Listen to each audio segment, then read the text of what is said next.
信じられへんというか、ほんまに膵臓がんの末期やったから、見つかって1ヶ月で、亡くなって、でその1ヶ月前は普通にみんなで喋ってたし、仕事もお父さんがやってたから、ほんまになんか信じられへんというか、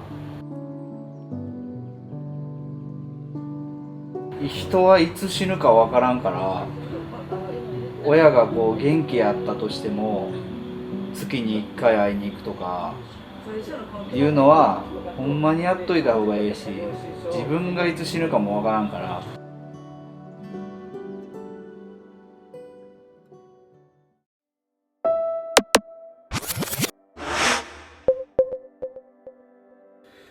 すいません、じゃあ本日はよろしくお願いします。お願いします。でまず、住まれてた方とか経緯などをお伺いしたいんですけど、ここに住まれてた方っていうのはどなたになるんですか？私の義理の父になります。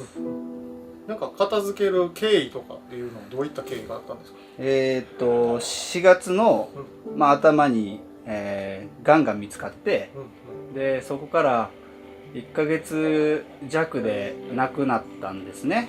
で父は離婚をしてたので、で独り身だったんで、ここにずっと一人で15年住んでて、で、亡くなった後片付けをしようってなって、入ったらこの状態だったんで、これなんとかせなあかんなということで、依頼した形です。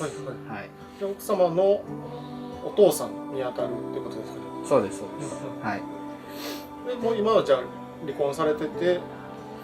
離婚してて、ちょっとややこしいんですけど、離婚した後も、母ですね、義理の母、元妻にあたるんですけど、とは交流もあって、うちの奥さん、娘とも交流があってっていう形の関係性だったので、離婚してたとはいえかなり近い位置で僕もお世話になってた方なので最後まで面倒見たいなっていう気持ちがあって。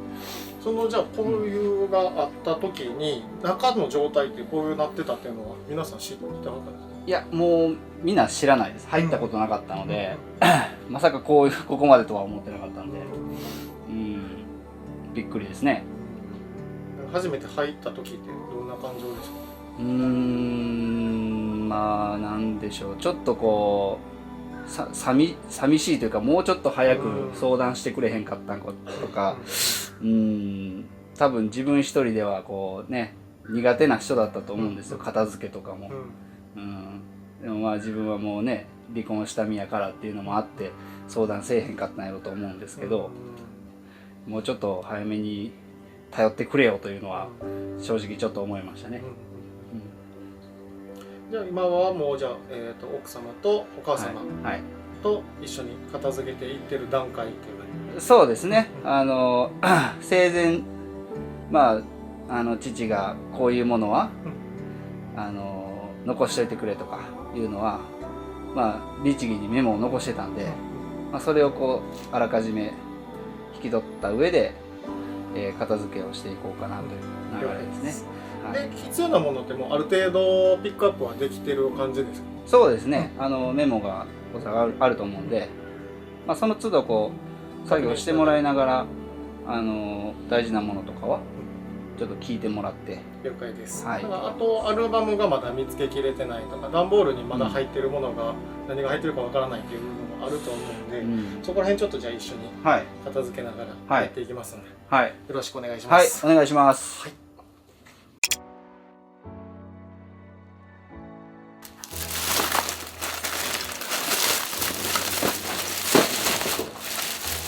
始まってる。早っ。今ちょっとここだけ整理しようと。早速作業始まってますけど。始まってます。何人ぐらいで今日は作業してる？1、2、3、4、5、6です。はい。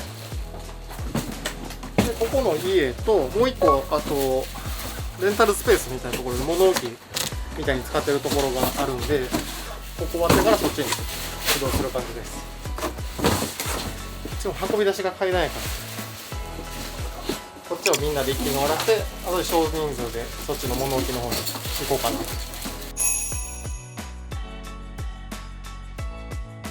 ノブ君のお知り合いの方なんやね。そうですそうです。高校の時の友達からの依頼。なんかゆうきくんも知ってるっていう。そうそうそう。確かに珍しいな。なんかまあ普通になんていうんですか、不用品の処分とかそういう依頼はすごい結構多いんですけど、こんな、なんていうか本格的な備品整理とか片付けの依頼っていうのは珍しいかな。まあやっぱりまあ僕仕事にしてるからなんていうんですかね、当たり前じゃないけどもう慣れてきたっていうのは実際あるんですけど、やっぱこういう身近にあったんやっていうのは結構新鮮な感覚かもしれないですね。で友達も言ってたんですけど、僕らがやってるその YouTube とかもちょこちょこ見てくれてて、なんかすごい仕事してんなーって言ってくれてたんですけど、まさか自分がそういう頼む側でなるって想像にしてなかったから、すぐノブのところが思いついたってお父さんがご存命の時に入院されるてるか入院してる時かなの時に依頼があって、まあ一回ちょっと家見に来てくれへんみたいな感じで、こんな感じかなっていう話をしてて、なんかお父さんから残しといてほしいものとかまだいろいろ聞いてんねんって、ちょこちょこ見に行ってんねんって言ってる時に亡くなられてっていうことになったんですけど、もう結構急に話がどんどん進んでいった状態っていう感じで、特に関係性っていうのも多分あったと思うんですけど、離婚されてお一人で住まれてたってことだったんで、まあ、なんていうの、いろんな感情があったんじゃないですか。相談しにくいとか、まあ、恥ずかしいとかっていう感情があって知られないようにしてたっていう可能性もありますね。交流はあったとはゆえ、まあね、ちょっとした壁があったのかもしれない。だから多分ここが生活スペースになってたみたいで、さっきもだから僕の友人がここでパーッと見た時に椅子がこうあってテーブルがあって、なんかここで一人でご飯食べてたんやなってちょっと感慨深そうしてましたね。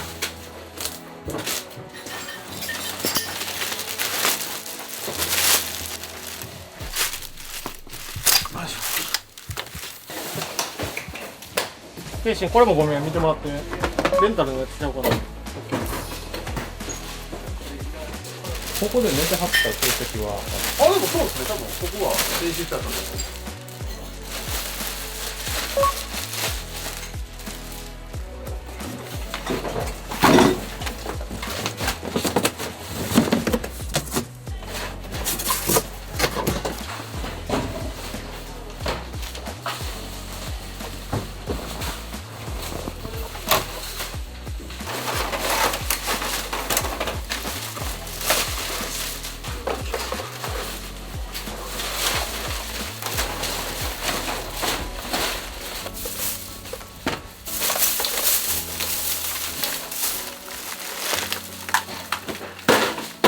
お客さんがまとめたやつだこれですか？け？うん。そうそうそう。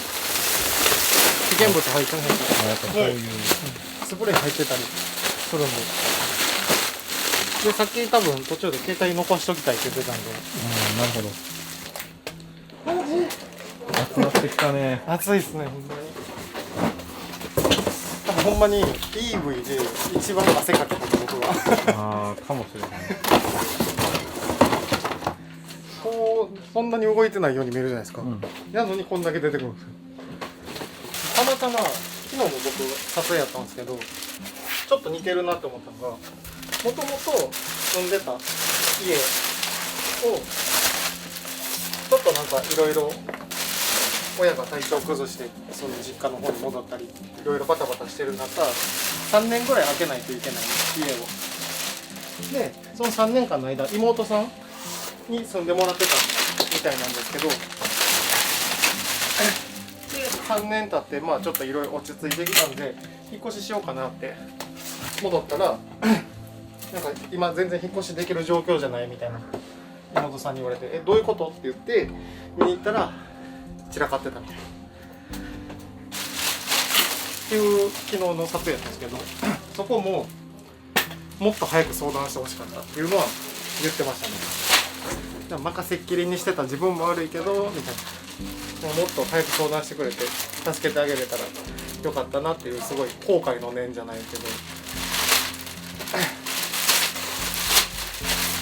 今日みたいに僕の前みたいに会ってはいたけど家には上がってないちょっとした壁があって難しいですね。どこまで踏み込んでいいかっていうところもあるし、2日連続そういう心境やったんで、お客さんのなんかいい解決方法、やっぱり僕らもこまめにやっぱ遠方の方で連絡取ってくださいねとかコミュニケーション取ってくださいねって言うんですけど、取ってたとてやっぱ家の中入れる入れないって結構あるじゃないですか。家までも入らせてくれへんとか、みんながみんなその家入らせてくれへん人がこうなってるってわけではないですけど、圧倒的にやっぱり家散らかったりする物屋敷、いわゆるゴミ屋敷の方って圧倒的に人に相談できる環境じゃないとか、人に相談してないっていう方が多いんで難しい問題ですよね。だって僕もいわゆる今の家引っ越しする前とか昔一人で住んでる時ってちょっとプチゴミ屋敷みたいなとこ住んでたんですよ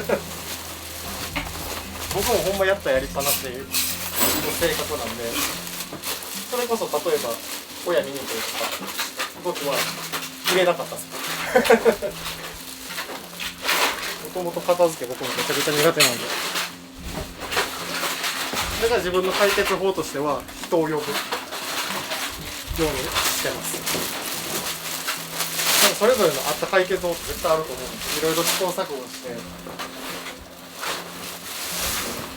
多分僕もこの前ここ来たって思ったんですけど、結構パッて見た時に散らかってはいるものは多いけどちょっと几帳面やなと思ったんですよ。なんかそれこそこういう新聞とかまとめたりとか、書類関係こんな感じでまとめたりとか、なんか自分のルールは決まってたんちゃうかな。過去とかもあれ結構置きっぱなしなのに埃かぶってたんですよ。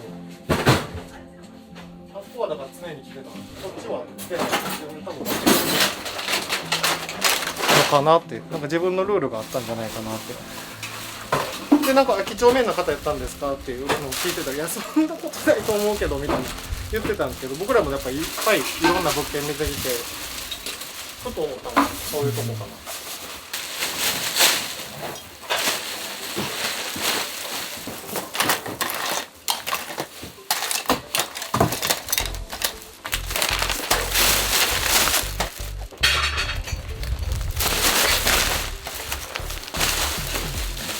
料理食べたりしてた。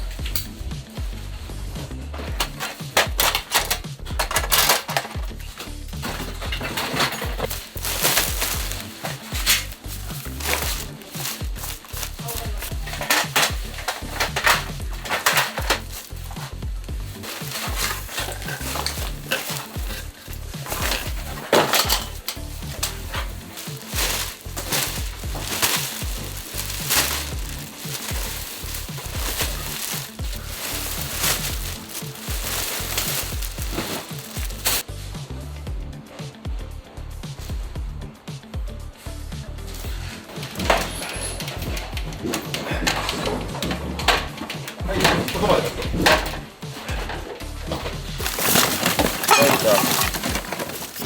ライター結構混ざった。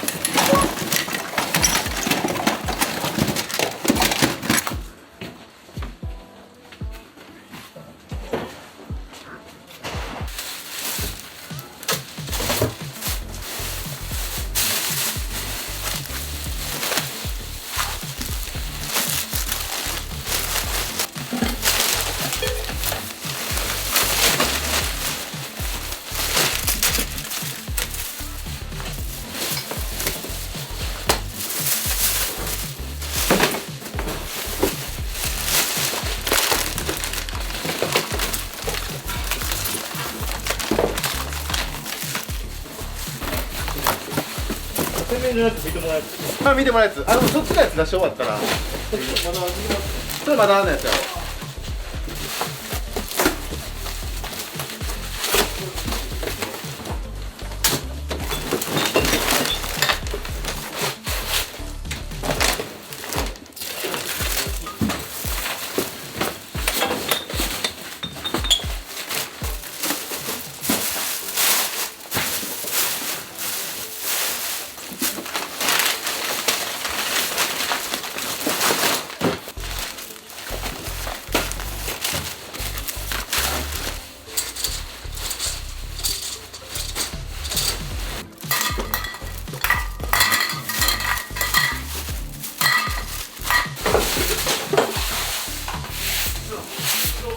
終わりかな、出すやつは。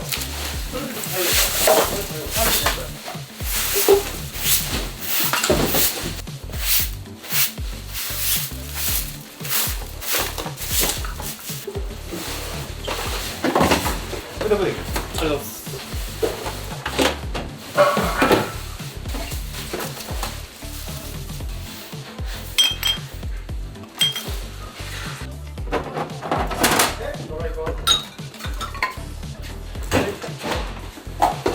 いきます。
お疲れ様です。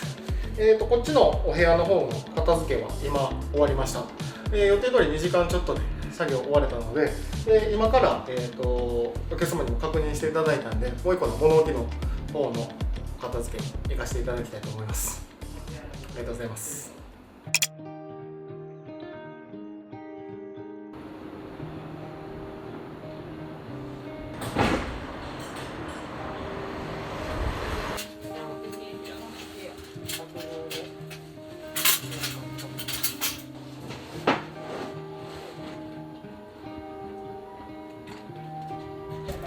トランクルームとかの処分ってあんの結構。めちゃくちゃある。あ、多い。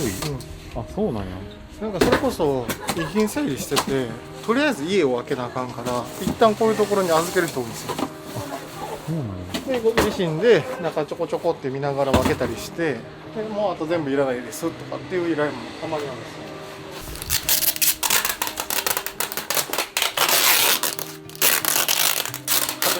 変な人ってね。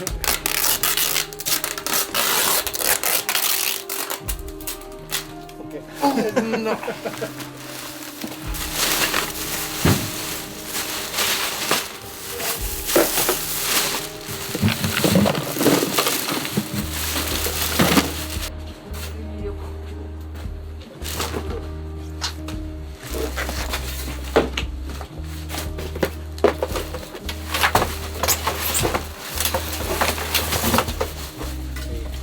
なほら、これ買うたやん。一緒に買うたやつやこれ。ちょっと使ったやうん、つや。そうそうそう。こんなん使えるやん。これゴロゴロ。これゴロゴロ。な。置いとったんやな、こんなん。開けてなくない？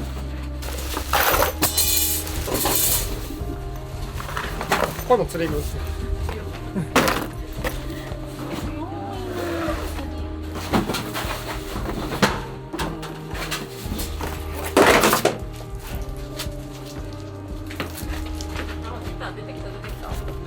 だから、こうちゃんがあげたやつ。あ、これ俺が買ってあげたやつやん。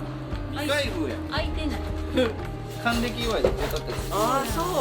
これちょっとレジに載るんですこれはお父さん亡くなったお父さんの還暦祝いに僕が買ってあげたなんつうのプレイヤーですね。ブルースとかレコードもいける。お父さん音楽好きやったからただ一回も開けずに倉庫にしまわれてたんであの家には置かれへん思い出の品ですね。うちで使いますこおしゃれですね、めっちゃ。れね。なんか見た目も。いいなと思って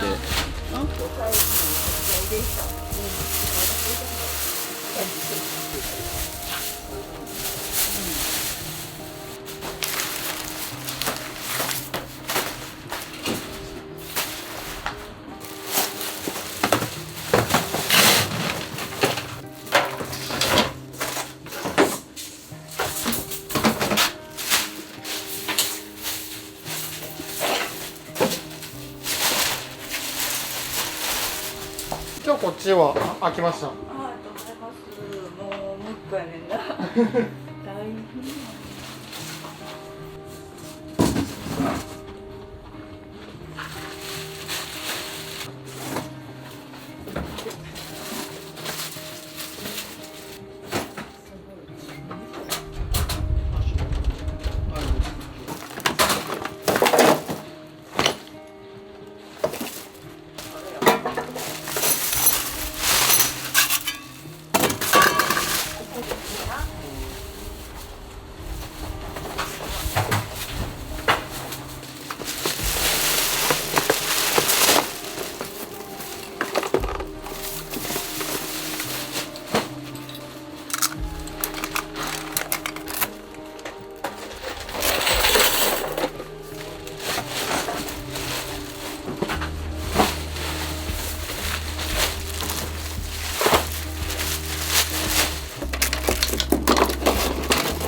ドラム瓶餃子そうゆうちゃん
奥行きもまあまああるんで結構詰まってた感じ。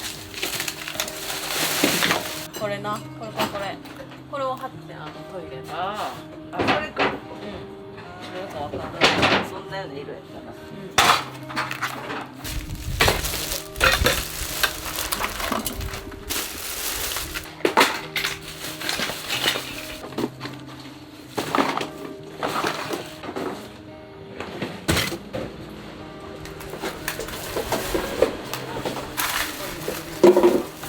携帯って残されてましたか？どうすんのこれ。あ、スライド式や。一時持ってたな、これ。懐かしい。これ手って飛んでいくの。そうはい。みんな言うよな。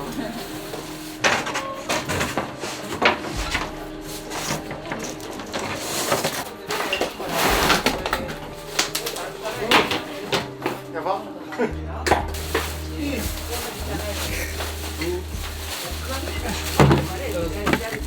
おお9巨大フルーチェ。フルーチェじゃない壁紙用のノリ。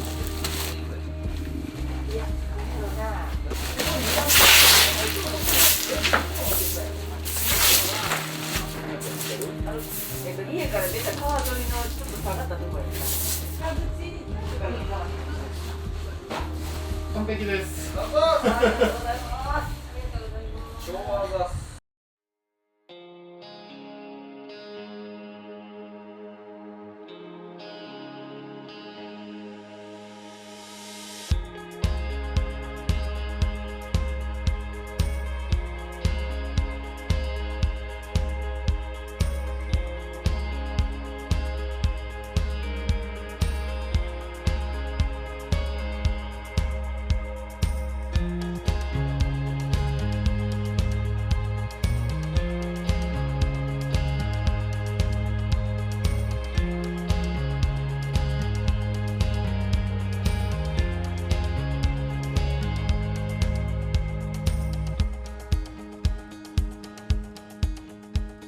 すみません、本日はありがとうございました。はい、ありがとうございました。お疲れ様です。お疲れ様でし一応作た。業時間としては大体4時間ぐらいではい、スピーディーにありがとうございます。